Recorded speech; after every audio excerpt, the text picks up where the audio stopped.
నాకు బేసిక్ లోపల ఒక స్తబ్దత వచ్చింది ఫస్ట్ టైం.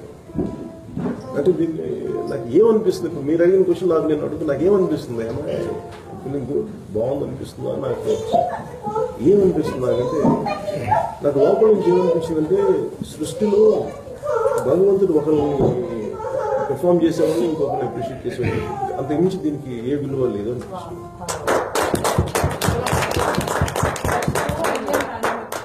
అంతకుమించి దీనికి ఏ విలువ లేదు. ఇది ఒక అంటే నేను ఒక జెన్ ఫేబుల్ ఉంటుంది, జెన్ స్టోరీలో ఒక కట్టెలు కొట్టుకునే అతను ఎన్లైటన్మెంట్ ఉంటుంది, వుడ్ కట్ అని అడుగుతాడు, అందరూ అడుగుతారు అనమాట.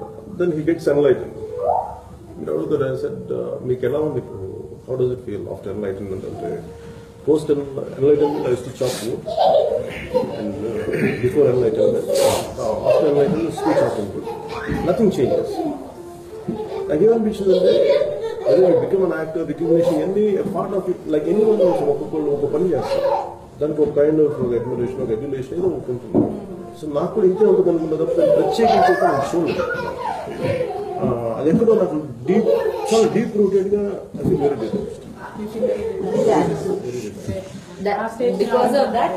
అందువల్ల నాకు ఒకసారి ఏమో చాలా అతిశయోక్తిగా ఉంటుంది, చాలా అత్యాసంగా అనుకుంటుంది.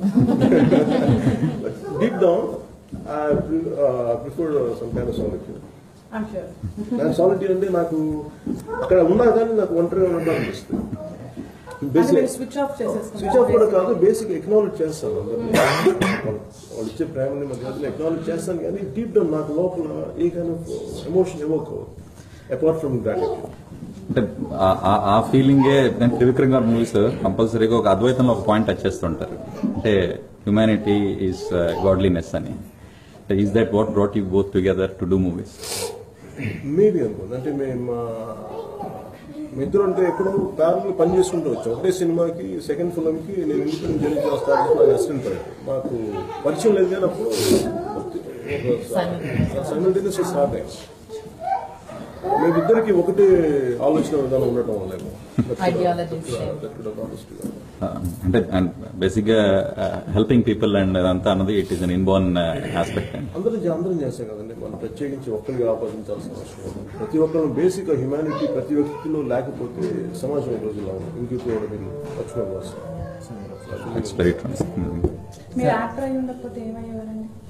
చెప్పాను కదా యోగి అంటే నాకు ఆయన ముస్లోబు ఫుకోక్ అని ఒక జపనీస్ ఫార్మర్, ఆయన 1 స్టార్ రెవల్యూషన్ అని చెప్పి గడ్డి పరుగు అది అంటే మన ఏ ఆర్ట్ ఫామ్ ఏదైనా సరే చేసినా the ultimate purpose to reach out life. ఈవెన్చువల్గా నాకు అట్టే వెళ్తుంటుంది నా మైండ్, నాకు సెల్ఫ్ డిస్కవరీ మీద, సెల్ఫ్ సర్చ్ మీద వెళ్తుంటుంది ఎంత చేసినా కానీ. నాకు అంత కన్ఫ్యూజన్ ఉంది కదా యాక్చువల్గా. సో నాకు మ్యాక్సిమం కన్ఫ్యూజ్ చేస్తే నాకు వచ్చిన 2 సమాధానం ఏంటంటే, యాక్టర్ కాబట్టి ఏమైనా అంటే ఒక దాన్ని యోగ అంటామా దేశదిమ్మర్ అంటామా, మేబీ దేశదిమ్మర్ బెటర్, ఇంకొంచెం బెటర్ అనుకుంటే మేబీ ఫార్మింగ్ రైతులే.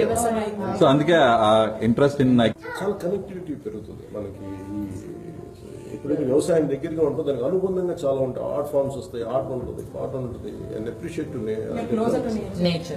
మన ప్రకృతికి ప్రకృతి పట్ల గౌరవం పెరుగుతుంది. ప్రతి మొక్క పట్ల విపరీతంగా దానికి ఎంత కష్టం దాని తాలూకు గౌరవం పెరుగుతుంది మనకి. సో ఇవన్నీ నర్చరింగ్ యాటిట్యూడ్ వస్తుంది.